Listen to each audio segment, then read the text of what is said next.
Okay, the last section of chapter 8 is 8.5, conditional probability. So conditional probability is two events that have a probability of both happening, but they're kind of independent or potentially not independent. We have the probability of A intersect B, so the probability of both of them happening is the probability of A times the probability of B. But if they're dependent, it's the probability of A times the probability of B given A. Now, what does that mean? Well, what things are independent? Say flipping a coin and rolling a dice, the outcomes are independent. But you might say something like getting an A on the first test and getting an A in the class are not independent, because if you get an A in the first class or on the first test, you're much more likely to get an A overall in the class, for example. So it really depends on what's happening. Generally speaking, the probability of B given A is the probability of A and B over the probability of A. So you look at all the outcomes that have both A and B divided by just the ones that have A. So a single fair dice is rolled. Find the following probabilities. The dice roll is 3, given it's an odd number. Okay, so given situations is the probability of B given A. So we assume the dice roll is 3. So if you think about all the options, you can roll 1 through 6, and then for a dice roll, or that's all you have. So it says the dice rolls a 3 given it's an odd number. So it's basically saying out of all the possible odd numbers, which we have 3 possible odd numbers, what are the chances it's an odd number and a 3? Well, only one dice roll is an odd number and a 3, so it's 1/3. So this is really the probability of odd and 3 over just the probability of odd. Now you can look at this as 1 out of total 3 outcomes, or you can see the probability of it being a 3, because if it's a 3, it's odd anyway, is 1/6 over the probability of it being odd is 3 out of 6 dice rolls. And if you reduce the over 6's, it still becomes 1/3. So there's a few different ways to look at that. The dice roll is a 2 and an odd number. What are the chances it can be a 2 and an odd number? Impossible. Because if you rolled a 2, you rolled an even number, so they can't happen at the same time.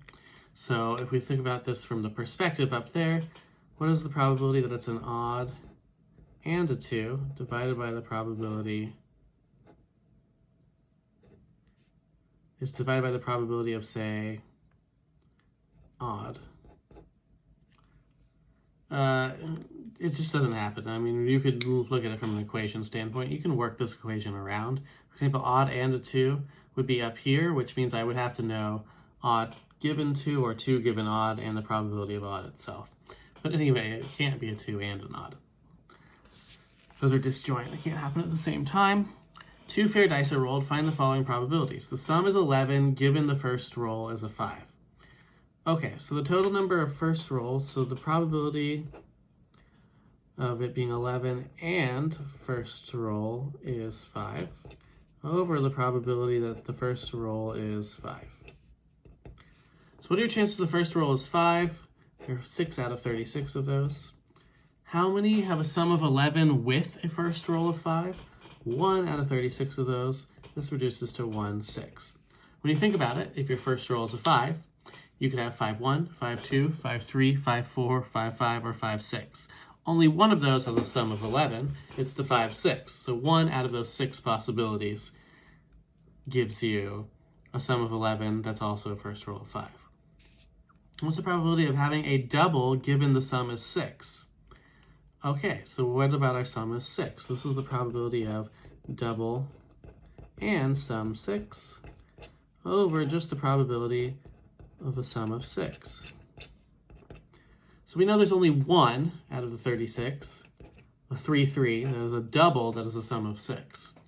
So what are the things that can add to 6? We've got 1-5, 2-4, 3-3, 4-2, and 5-1. There are 5 of them out of 36 total to have a sum of 6. When I divide these, the over 36's cancel, and this is 1 out of 5.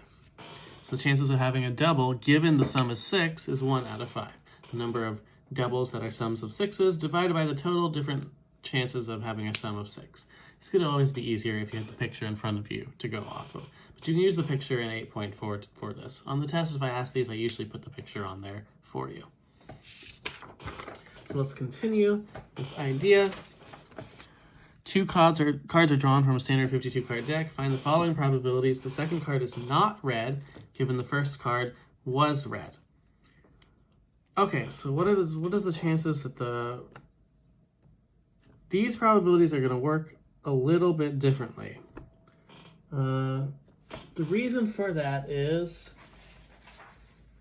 these are not independent of each other, so you have to be a little bit careful.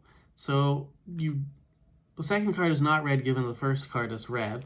So you have to ask yourself, what is the chances the first card was red? Well, probability red. Probability the second card is not red given red. So if we use that equation, probability of B given A is equal to the probability of A intersect B. Okay, so let's talk a little bit about what's happening here. This is sometimes just easier done not with the formula, with a fraction. So we assume the first card was red. Now if there are 26 red cards and 26 black cards, and the first one is red, there's now only 25 red cards. So that leaves 26 black cards out of 51 cards. The chances that it'll be not red. That's the logic perspective. So how do we get that with the equation? Well, we have to look at the probability of red then not red over the probability of the first one being red, which is kind of a weird thing to think about, because if we do that, probably the first card is red is 26 over 52.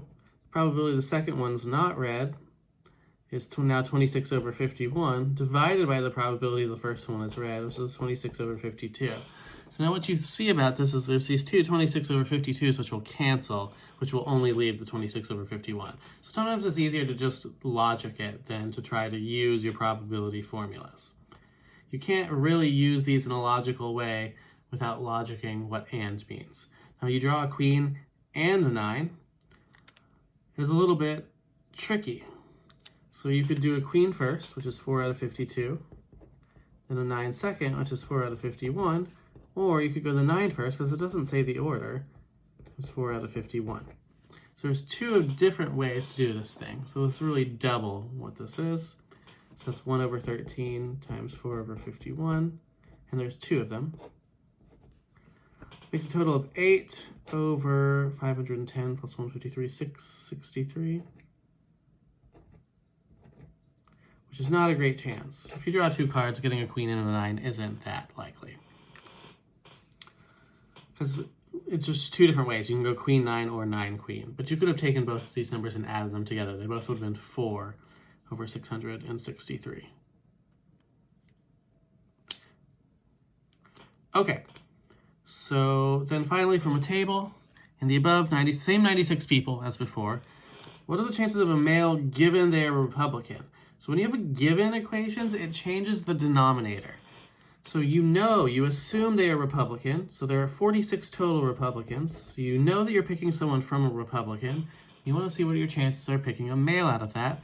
Well, it's 29 male Republicans divided by 46 total Republicans. So it's probability of male and Republican divided by the probability of Republican when you have given. So that's the 29 divided by the 46, because the denominators always fall away. Democrat given they are male, now our denominator is male. This is the probability of Democrat plus male over probability of male. How many Democrats are male? 22. So this is 22 out of 51. And of course you can get decimal as needed. Female and Democrat, you're just looking at the female Democrats over the total.